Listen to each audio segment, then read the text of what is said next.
Es primero los grandes paros cívicos de todo el país que habían antecedido muchísimos en todas las regiones.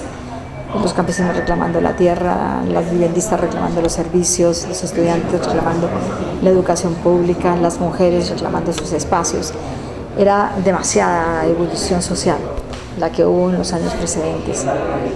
Pero lo que ocasiona realmente que se convoque la asamblea, la séptima papeleta, que es jalonada por los estudiantes y los jóvenes en este país, después de la muerte de 3 candidatos presidenciales en un solo año. Galán, Bernardo Jaramillo y Carlos Pizarro. Era demasiado. El país no resistía. Entonces se convoca la Asamblea Nacional Constituyente y esa asamblea se llamó la Asamblea de la Paz.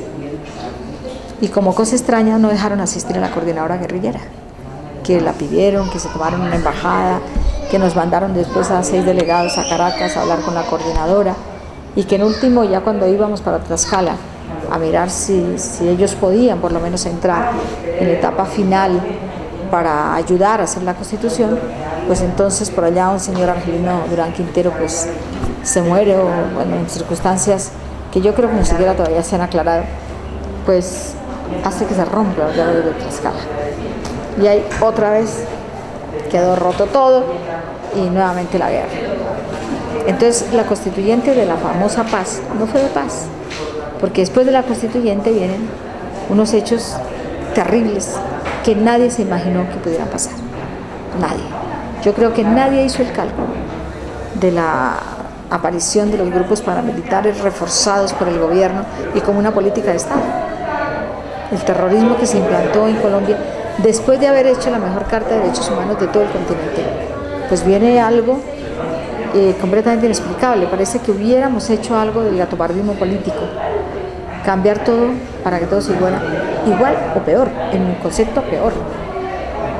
Pero sin embargo están los derechos humanos, está todo así, pero nadie los cumple. Porque en este país hay una enorme tradición de tener una constitución escrita y otra constitución real. Entonces la escrita es para mostrarla, tenemos la mejor constitución, pero no para aplicarla.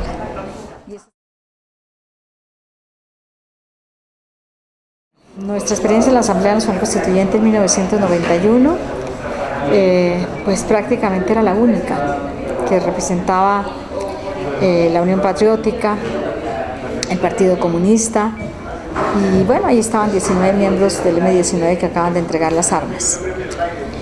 La experiencia, yo trabajé en la Comisión Primera de Principios y de Derechos. En esa comisión se aprobaron los artículos referentes a los derechos fundamentales, a los derechos sociales y bueno, todo lo que tiene que ver en esa parte inicial de la constituyente, además de los principios del preámbulo. Fue una experiencia política excepcional, porque fue discutir de política, desde que abrimos las puertas hasta que las cerramos en la Asamblea Nacional Constituyente. Fue muy peleada la cuestión de los derechos humanos, primero porque había una enorme incomprensión incluso de sectores que acaban de dejar las armas. En la comisión fue muy duro discutir con Oti Patiño, por ejemplo, y tener de aliados a los del Partido Conservador. Eran cosas inexplicables en la política colombiana, pero así fue. Muy difícil también por la correlación de fuerzas y por los preacuerdos que habían hecho antes de iniciarse la Asamblea Nacional Constituyente, por ejemplo, en los capítulos de la fuerza pública. Pues el M-19 había hecho un acuerdo de no tocarlo. Y esto se vio reflejado en la votación, toda la discusión y los debates que hicimos sobre, por ejemplo, una cuestión sencilla, el fuero militar.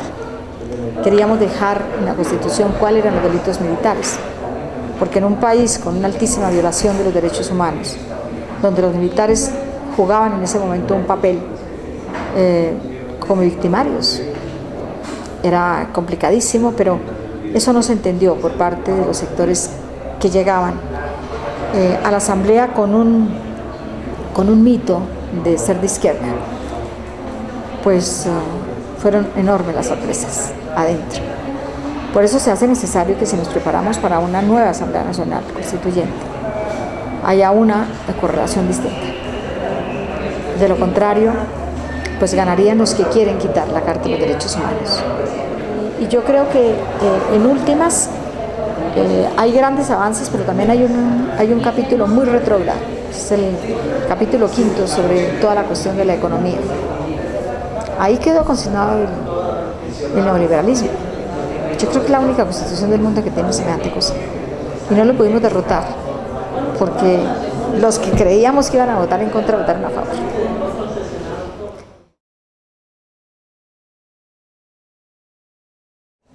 Ahora, yo digo que todo depende también de la fuerza social que haya, no solamente para la constituyente, sino para las luchas actuales. Por ejemplo, la lucha contra la minería tiene que ser una lucha social inmensamente grande, que además en todas partes uno encuentra resistencias con la explotación, contra la explotación de los páramos, contra la explotación de los ríos, por la defensa del agua. Uno encuentra a lo largo y ancho de este país muchísimos movimientos, pero no encuentra que esa constitución que hicimos, defendiendo precisamente los derechos fundamentales, el derecho a la vida, es que el agua es defender la vida. Si no hay agua no hay vida, y si no hay vida no hay ningún otro derecho, porque la paz las transnacionales la quieren para entrar a este país, están haciendo fila por todas las fronteras para entrar a sacar el oro, la plata, el petróleo, el coltan, el uranio, todo lo que no han podido sacar. Pues ellos están muy contentos porque van a poder. Los ricos para ser más ricos, los que han acumulado la tierra, como hoy salió en los periódicos, que el 5% de la tierra está en manos de los campesinos. Es una aterradora concentración de la propiedad de la tierra. Y el pueblo en general está esperando la paz para que haya justicia social. Son cosas tremendamente contradictorias que se van a decidir en la lucha y en la movilización. Pero eso va a depender mucho de cómo se abren las compuertas de un quehacer, no solamente de la participación ciudadana, sino del respeto y de las garantías de no repetición de lo que han hecho. El gobierno tiene que garantizar que los grupos paramilitares se disuelvan, que no pueden llamarlas BACRIM, pónganles el nombre que les pongan, que son ellos. Y si algo hay que hacer en Colombia también es desescalar los medios de comunicación. Los medios de comunicación no pueden estar en manos de los dueños del sector financiero y de los medios de la producción. No, porque entonces sigue ocurriendo lo que hay, que unos sectores somos vetados por los grandes medios, por RCN y Caracol, para ponerles nombres. Es que ahí no hay ninguna opinión ciudadana. Ahí lo que existe es una opinión de los dueños y de los que dan la pauta publicitaria. Esa no es la opinión del pueblo, es la opinión de ellos.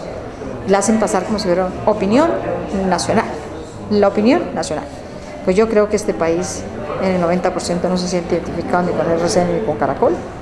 Y esa falta de consulta a las necesidades de la población es lo que está causando todos los problemas. Aquí hay que democratizar la vida nacional, y democratizarla es escuchar a los ciudadanos.